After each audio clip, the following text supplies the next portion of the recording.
기독교 강요 3권 제9장 미래의 삶에 대한 묵상. 첫 번째, 현세의 삶의 헛됨. 어떤 종류의 시련이 우리를 억누를지라도 언제나 우리는 우리 자신을 현세의 삶의 모욕에 적응시키고 다시 경성하여 오히려 그것을 통한 미래의 삶을 묵상하는 데 이르는 목적을 추구하여야 한다. 하나님은 우리의 마음의 본성상 이 세상에 대한 야수적인 사랑에 한없이 쏠려 있음을 가장 잘 아시므로 최선의 방법을 사용하셔서 우리를 뒤로 물리치시고 우리의 게으름을 몰아내심으로써 단언코 우리가 이러한 사랑에 맹목적으로 붙들려 있지 않도록 하신다. 모름지기 인생의 전체 역정을 통하여 천상적 불멸성을 동경하고 추구하기를 원치 않는 사람은 우리 가운데 하나도 없어 보인다. 우리가 야수와 다를 바 없다면 그것은 수치일 터이나 만약 우리에게 사후의 영원성에 대한 소망이 남아있지 않다면 우리의 상태는 야수의 상태보다 하나도 나을 것이 없을 것이다. 그러나 설령 당신이 누군가의 계획과 노력과 행위를 연구해 본다고 한들 그곳에서 당신이 발견하는 것은 땅 외에는 없을 것이다. 가히 우리의 어리석음이 여기에 있으니 우리의 마음은 부와 권력과 명예라는 공허한 광채에 꼭 죄어 더 이상 앞을 내다볼 수 없을 만큼 무기력하게 되었다. 탐욕과 야망과 음욕에 지배당한 우리의 심장, 또한 너무나 큰 중압감에 짓눌려 더 높이 비상할 수 없게 되었다. 종래 영혼 전체가 육체의 유혹에 뒤범벅이 되어 그 행복을 땅에서 찾고 있을 뿐이다. 이러한 악을 물리치시기 위하여 주님은 자기를 따르는 사람들에게 계속해서 일련의 증거를 제시하시므로 현세의 삶이 얼마나 공허한지 교훈하신다. 주님은 종종 그들이 혹은 전쟁, 혹은 폭동, 혹은 강도, 혹은 다른 피해로 어려움을 겪고 고통에 신음하도록 허락하시는데 이는 그들이 현세의 삶의 공허감 가운데서 고상하고도 요동침이 없는 평강을 찾고자 하는 약속을 그들 자신과 하지 않도록 하시기 위함이다.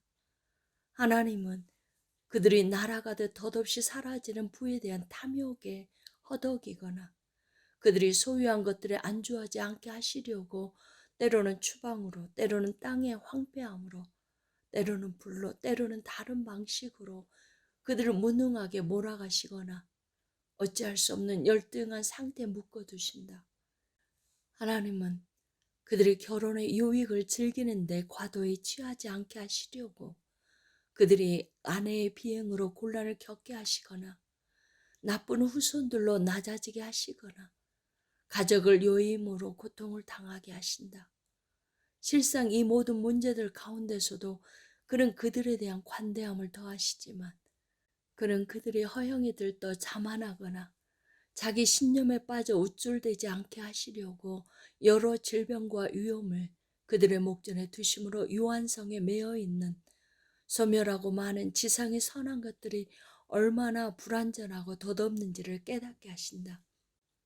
우리가 사는 이 삶은 그 자체로 판단해보아 온갖 불안과 소란과 비참함이 헤아릴 수 없는 방식으로 존재할 뿐이며 어디에도 평온한 지복이 없다는 사실과 선하다고 판단되는 이 삶에 속한 모든 것은 불확실하고 덧없고 공허하며 많은 악한 것들에 뒤섞여 단지 악화되고 있을 뿐이라는 사실을 우리가 배우게 될 때 궁극적으로 우리는 십자가의 훈육에 의해 올바른 길을 가게 된다.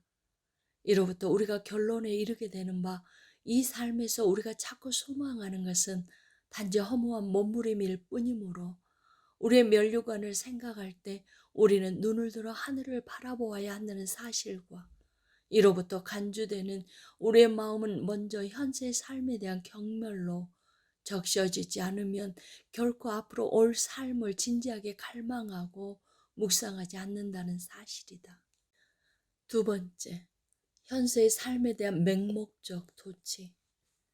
이렇게 볼 때 세상이 우리에게 무가치할 수밖에 없거나 세상에 대한 무절제한 사랑에 우리가 묶일 수밖에 없거나 한 것이지 결코 이 둘 사이에 중립은 없다. 그러므로 우리가 영혼에 대한 일만의 관심이라도 있다면 이러한 사악한 족쇄들을 벗겨내기 위하여 부지런히 힘써야 한다. 현세의 삶에는 우리를 꿰는 아주 많은 유혹들과 도무지 우리가 갈피를 잡을 수 없게 만드는 그저 허울 좋은 즐거움과 은혜와 달콤함의 외양에 불과한 것이 수없이 많으므로 우리는 수시로 마음을 딴 데로 돌려 이러한 꿰매에 넘어가지 않도록 해야 한다. 우리는 계속되는 악의 충동으로 말미암아 심지어 이 삶의 비참함이 얼마나 무거운지를 제대로 헤아릴 수조차 없을 만큼 깊이 잠들어 있다. 내가 묻고 있는 바, 우리가 이러한 상태에서 끊임없이 돌고 도는 부와 행복의 고리에 도취되어 있다면 무슨 일이 일어날 것인가? 인간의 삶이 연기나 그림자 같다는 것은 단지 현자들만이 알고 있는 사실이 아니다. 보통 사람들에게도 이것보다 더 평범한 격언은 없다. 사람들이 이를 아는 것이 매우 유익하다고 여기고 마음 깊이 새겨 반추할 만한 많은 글들을 남겼다.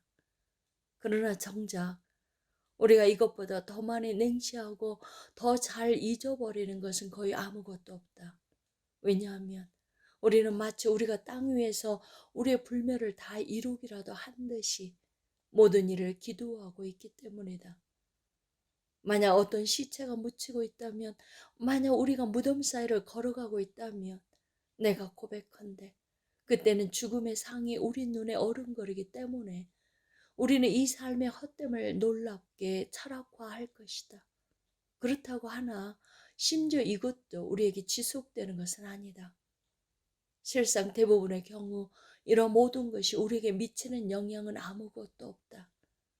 이러한 일이 일어날 때 잠시 우리의 철학이 존재한다. 그러나 우리가 등을 돌리자마자 그것은 곧 사라지는 한 조각, 그 추억의 자취조차도 뒤에 남지 않는다. 즐거워하는 관중이 내쫓는 극장의 갈채와 같이 끝내 그것은 잊히고 만다. 죽음뿐만 아니라 유한성 자체를 망각하고 마치 그것의 소문조차도 우리에게 다다른 적이 없었던 것처럼 우리는 지상적인 불멸성에 대한 무모한 신념에 다시금 휘감긴다. 우리는 누군가 한동안 사람은 하루살이다라는 격언을 입에 올릴 때에도 별뜻 없이 그리 한다는 것을 인정한다. 왜냐하면 연속성에 대한 지각이 우리 마음속에 자리 잡고 있기 때문이다. 그렇다면 누가 지상의 삶의 비참한 조건을 우리 모두가 확신하는 것이 매우 가치가 있다는 사실을 부정할 수 있겠는가? 나는 말이 아니라 일어난 일에 대한 모든 경험으로 충고를 받고자 이렇게 묻고 있다. 그렇지만 심지어 이에 대해서 확신하는 경우에도 우리는 마치 지상의 삶이 그 자체 속에 선의 궁극적인 목적을 담고 있듯이 여기고 그것을 천하고 어리석게 경탄하는 일을 그치지 않는다. 그러므로 하나님은 우리를 가르치셔야만 할진대 이에 대한 우리의 의무는 우리를 부르시고 우리의 게으름을 몰아내시는 그의 음성을 들음으로 세상을 조롱거리로 삼고 우리의 마음을 다하여 미래의 삶에 대한 묵상에 힘쓰는 것이다. 세 번째, 현세의 삶을 감사해야 하는 명분. 그러나 신자들로 하여금 자기들이 조롱거리로 삼는 이러한 현세의 삶에 자기들을 잘 맞추어서 그 삶에 대한 미움을 자아내거나 하나님을 거스리는 배은망덕에 빠지는 일이 없도록 하자. 이 삶은 정녕 무한한 비참함이 꽉 차 있음에도 불구하고 무엇으로도 더럽힐 수 없는 하나님의 축복 가운데서만 그 가치가 올바로 헤아려진다. 그러므로 만약 우리가 그 삶을 통하여 하나님의 아무런 은총도 깨닫지 못한다면 그 일 자체로 이미 우리는 하나님 자신에 대해 심히 배은망덕한 죄를 짓는 것이 될 것이다. 왜냐하면 특별히 성도들에게 있어서 이 깨달음은 그들의 구원을 이루기 위하여 모든 것을 작정하신 하나님의 선하심에 대한 증언이 되기 때문이며, 그는 영원한 영광의 유산을 우리에게 보여주시기 전에 좀 더 소소한 여러 증거로서 자기를 우리 아버지로 선포하고자 원하시기 때문이다. 하나님 자신에 의해서 날마다 우리에게 부여되는 은총들이 그것이다. 현세의 삶이 이렇듯 우리를 도와 하나님의 선하심을 깨닫게 하는 바, 마치 그 자체로는 한치의 선함도 우리에게 주어지지 않는 듯이 여기고 그것을 멸시해야만 되겠는가? 그러므로 우리는 그것을 결코 물리칠 수 없는 신적인 인자의 선물들과 함께 헤아리는 데 마음을 기울이고 쏟아야 한다. 한편 서로 성경의 증언들이 매우 많고 아주 분명하지만, 그래도 부족하다 치더라도 자연 자체가 또한 우리를 일깨워 주님께 감사하게 한다. 왜냐하면 주님은 우리를 자연의 빛으로 이끄시고 우리가 그것을 사용하도록 허락하시며 그것을 보존하도록 모든 대책을 강구해 주시기 때문이다. 우리가 자연 속에서 천국의 영광을 위하여 준비하고 있음을 깊이 생각할 때 그 명분은 더욱 배가 된다. 주님은 언젠가 하늘에서 멸류관을 쏟도록 작정된 사람들이 지난 한 전쟁의 고통을 극복하고 승리를 쟁취할 때까지는 개가를 부르지 못하도록 하시려고 그들이 먼저 이 땅에서 역경을 이겨내게 하신다. 그리고 또 다른 명분이 다음에 있다. 우리는 현세의 다양한 은총을 통하여 하나님의 인자하심의 달콤함을 맛보기 시작한다. 그리고 하나님의 인자하심이 완전히 나타나기를 추구하고자 소망과 소원의 날을 이 땅에서 뾰족히 세운다. 우리는 하나님의 은혜를 입은 자로서 우리가 살고 있는 지상의 삶이 신적 자비의 선물이라는 것을 확신하는 가운데 마땅히 그것을 기억하고 그것에 감사해야 한다. 우리에게는 언급한 대로 이 땅의 삶을 극도로 추구하고자 하는 지나친 욕구에 우리 자신을 얽어매는 본성적 경향이 있다. 그러므로 이로부터 벗어나 자유롭게 되기 위해서는 할 만한 때에 우리 자신을 낮추어 그 가장 비참한 상태를 깊이 돌아보는 데까지 내려가도록 해야 할 것이다. 네 번째, 미래의 삶에 대한 소망. 여하튼 현세의 삶에 대한 추악한 사랑이 거쳐진 곳에는 더 좋은 곳에 대한 소원이 더해져야 한다. 태어나지 않는 것이 최선이고 가급적 빨리 죽는 것이 차선이라 생각한 사람들이야말로 실로 가장 참된 식견의 소유자들이었음을 나는 인정한다. 과연 하나님의 빛과 참된 종교를 상실한 그들이 불행하지도 않고 혐오스럽지도 않은 무엇을 삶 속에서 볼 수 있었겠는가? 그들이 슬픔과 눈물 속에서 가족들의 생일을 지냈으며 엄숙한 즐거움 속에서 그들의 장례식을 행했던 것은 이유가 없지 않았다. 그럼에도 불구하고 그들은 이로부터 아무런 유익도 없을 수 없었다.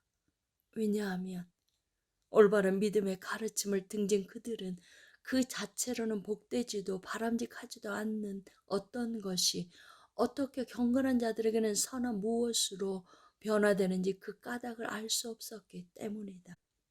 그리하여 그들은 마지막 판단의 때까지도 절망에 빠져 있었던 것이다. 그러나 이 유한한 삶을 판단함에 있어서 신자들이 지향하는 바는 사뭇 다르다. 그들은 인생 자체가 다름 아닌 비참함이라는 것을 깨닫고 더 큰 열의와 정성을 기울여 다가올 영원한 삶을 묵상하는데 그들 자신 전부를 드린다. 현세의 삶은 다가올 삶과 비교할 때 무시되어 마땅할 뿐만 아니라 전적으로 정죄되어야 하며 아주 혐오스러운 것으로 치부되어야 한다. 정녕 만약 하늘이 우리의 본향이라면 이 땅은 유형지가 아니고 무엇이겠는가? 만약 이 땅을 떠나는 것이 생명에 들어가는 것이라면 세상은 무덤이 아니고 무엇이겠는가? 우리가 세상에 머무는 것이 죽음에 잠기는 것이 아니고 무엇이겠는가? 만약 육체로부터 자유롭게 되는 것이 완전한 자유를 향해 해방되는 것이라면 육체는 감옥이 아니고 무엇이겠는가? 만약 하나님의 현존을 즐거워하는 것이 최고의 행복이라면 그것이 없이 존재하는 것은 비참함이 아니고 무엇이겠는가? 진정 세상을 떠날 때까지 우리는 주와 따로 있다. 그러므로 의심할 나위 없이 지상의 삶은 천상의 삶과 비교되는 한 거침없이 정죄될 뿐만 아니라 짓밟히고 만다. 물론 지상의 삶이 우리를 얽매여 우리가 죄에 속하여 있지 않는 이상 결코 우리는 지상의 삶을 미워해서는 안 된다. 그러나 그 미움이 어떠하든지 간에 그것이 그대로 우리의 삶 자체를 변화시키는 무엇이 되도록 해서도 안 된다. 여하튼 우리는 지상의 삶에 대한 괴로움이나 혐오를 통하여 오히려 그 삶의 마지막을 갈망한다 하더라도 주님의 뜻 가운데 지상에 거할 준비를 함으로써 우리의 괴로움이 모든 원망과 상말음을 넘어서도록 하는 것이 유익하다. 이 세상은 주님이 우리를 부르셔서 세우신 초소와 같다. 그곳에서 우리는 그가 다시 우리를 부르실 때까지 떠나지 않고 머물러야 한다. 정녕 바울은 여전히 육체의 굴레 가운데 매여 있는 자기의 처지를 한탄하면서 구원에 대한 간절한 소원을 토로한다. 그럼에도 불구하고 그는 하나님의 명령에 순종하기 위하여 자기가 두 가지 길에 모두 준비되어 있다고 고백한다. 이는 그가 사나 죽으나 하나님의 이름을 영화롭게 하는 것이 하나님께 진 빚이라는 사실을 알고 있었기 때문이다. 그러므로 주를 위하여 살고 주를 위해 죽는 것이 우리에게 합당하다. 우리의 죽음과 삶의 기한은 하나님의 뜻에 맡겨두자. 다만 죽음에 대한 열정이 불타는 동시에 그것에 대한 계속적인 묵상을 그치지 않은 채 그렇게 하도록 하자. 그러나 앞으로 다가올 미래의 불멸성에 비추어 죄에 속박되어 있는 이 삶을 정죄하고 버리도록 하자. 다만 주님이 기뻐하시는 한에 있어서 그렇게 하자. 아멘.